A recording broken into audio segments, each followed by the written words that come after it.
Hello and welcome to another fun-filled edition of Adam's Music Box, where today we celebrate the birthday of the late, great Ahmet Ertegun. Now, Ahmet Ertegun is one of the most legendary record men in the history of the record industry. And while no one's perfect, I think he was definitely one of the good guys. And the reason is he was beloved by most of the musicians he signed to the record label. He tended to take good care of them, and that's because he loved music. He said once that the reason he co-founded and ran Atlantic Records was because my record collection got so big that at one point it just became the logical step to form my own record company. And that is exactly what he did. Now, he was a man of wisdom. He once said that I'll sign a band if they have at least one virtuoso in the band, because virtuoso musicians only play with good musicians. And I think that is really a truism that we can all remember. Now, Ertegun's first love was blues and R&B, and that was, of course, the basis of his record collection, and that's how Atlantic Records began. But they quickly diversified. There were so many interesting people that they signed and or recorded. You've got people like Dizzy Gillespie, John Coltrane, Giant Steps, what an album, just going through the list, Art Blakey and the Jazz Messengers with Thelonious Monk. The list goes on and on. Ruth Brown, wonderful artist. Ornette Coleman, one of the most important free jazz innovators ever. Woody Herman, Herbie Mann.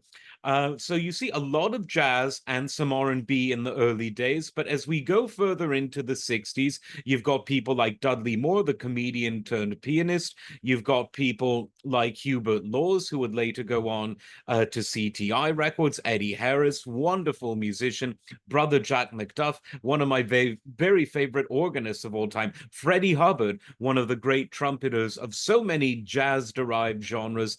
Yusef Lateef, such an artist. Roland Kirk.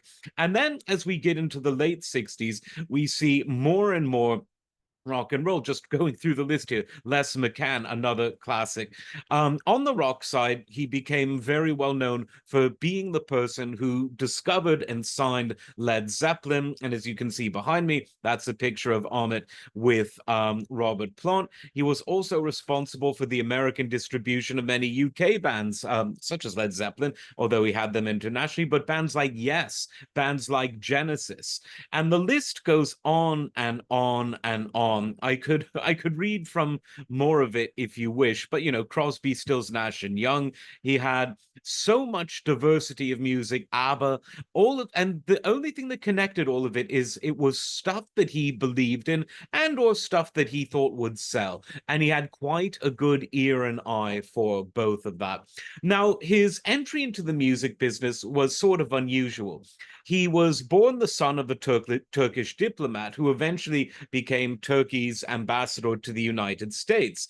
And it was while he was in America, sort of living the good life, because ambassadors generally do live a good life. It was there that he discovered all of the jazz and blues and R&B that became mainstays of Atlantic Records.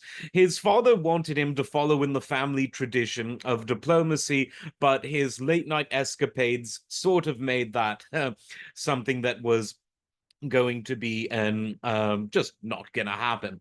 He lived a long life, and I was actually privileged enough to go to his memorial service in 2006 in Hollywood, and it was very special. A lot of great and interesting musicians there. Keith Emerson, for instance, from ELP was there, another of the great bands that were associated at one time or another with Atlantic. And towards the end of Ertegun's life, Serj Tankian, the lead singer and co-founder of System of a Down, criticized him because he was informed that Ertegun didn't acknowledge an event, and this is where it gets tricky, but I'm going to be as fair to both sides as possible, an event that the Armenian government and Armenian community, including that in the United States, they call the Armenian Genocide.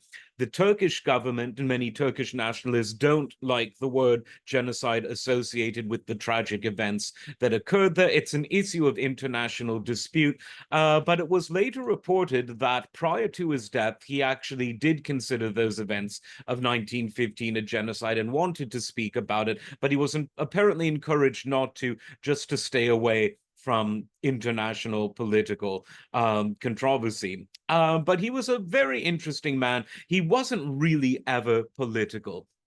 And that's probably why he didn't talk about that issue that came up between a very well-known Armenian musician and Erdogan, or Ertegun, Freudian being a Turk. But in any case, he really was someone who put music first. I mean, just going through the endless, this Bad Company, Aretha Franklin, Peter, Paul, and Mary, Cream, who we did a video on this channel just recently.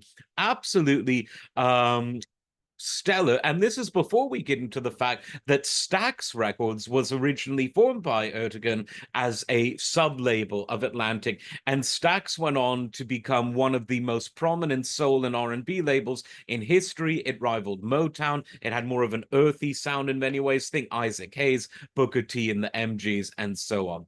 A true legend. I don't think the music industry will see the likes of him again, certainly not in the shape it's in today. Like, subscribe, and we will see you next time. Take care.